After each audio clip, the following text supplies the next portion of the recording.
I feel like I'm in some kind of alternate reality. A drug overdose, a heart attack, that's not the Sasha that we know. I mean, she's barely even a social drinker. And Lucas says it's not long-term drug use, that it's only been going on for a few months, but how do we not know this? Look, I noticed she was a little on edge a while ago, but every time I asked her about it, she said it was because of launching deception.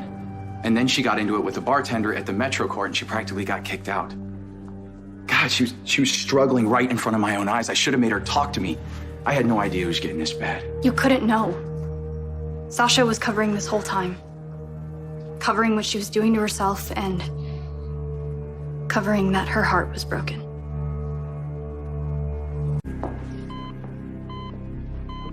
Sasha's still in love with you, Michael.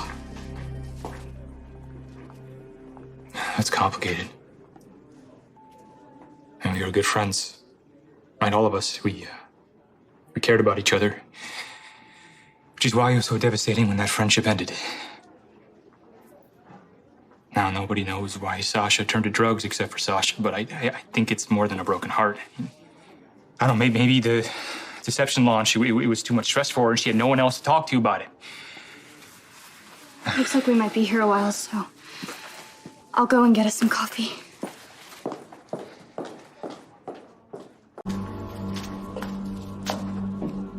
I hate to be the bearer of bad news, but the cafeteria is still on the first floor.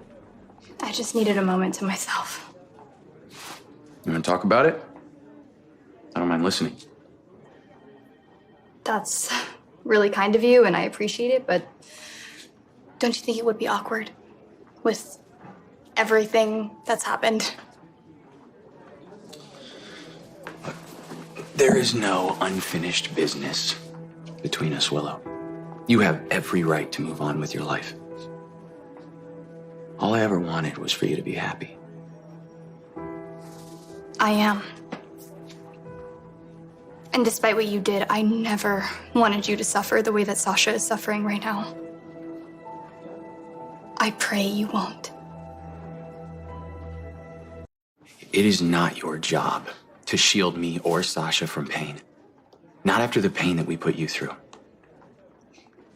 When I said that Sasha was still in love with Michael, it wasn't a theory.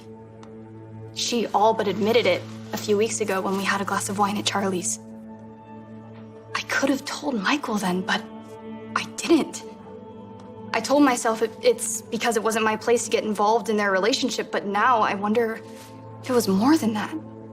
Were you worried that Sasha would interfere with your relationship with Michael? Maybe that. And maybe some part of me didn't want Michael and Sasha to have the happy ending that you and I couldn't. I hate how you and Michael feel like you could have done more when really it was up to me.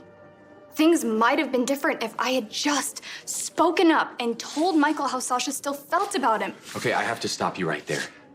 Willow, you bear zero blame for what happened to Sasha. She made her own choices. But would she have made this choice if Michael had known how she felt? Maybe they could have patched things up, at least started working towards it, and maybe she wouldn't have started this downward spiral. Even if you told Michael, it wouldn't have made a bit of difference. Chase, I know you want to let me off the hook, and I appreciate it, but you can't possibly know that. Yes. Yes, I can. Michael, stop. You don't know what happened or why. Look, Sasha never would have gotten back with Michael, even if he did forgive her, okay? That was never the point. What do you mean? What wasn't the point? And I think that before Wiley's 3rd birthday, maybe even sooner, Willow will be madly in love with Michael. And she will be the happiest woman on the face of the earth. Chase, tell me what's going on. Sasha didn't sleep with Chase. It was a setup, Willow. It was a lie. I never cheated on you.